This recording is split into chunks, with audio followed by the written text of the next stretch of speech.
सुनेत्रा पवार आमदार आणि खासदारांची बैठक घेणार असल्याची माहिती मिळते।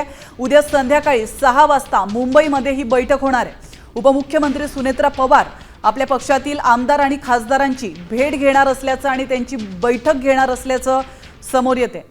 या बैठकीचं कारण नेमकं काय आहे, या बैठकीमध्ये नेमकी काय चर्चा केली जाणार आहे, या संदर्भात अधिकृत माहिती समोर आलेली नाहीये। मात्र उद्या संध्याकाळी 6 वाजता सर्व आमदार आणि खासदारांची उपमुख्यमंत्री सुनेत्रा पवार या बैठक घेणार।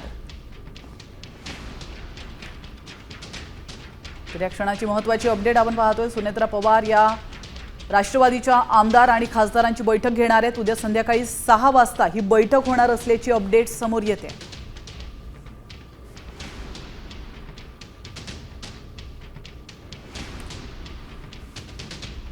तर सुनेत्रा पवार यांच्याकडून आता महत्त्वाची माहिती समोर येते। उपमुख्यमंत्री सुनेत्रा पवार या उद्या संध्याकाळी 6 वाजता राष्ट्रवादीच्या सर्व आमदार आणि खासदारांची बैठक घेणार आहेत।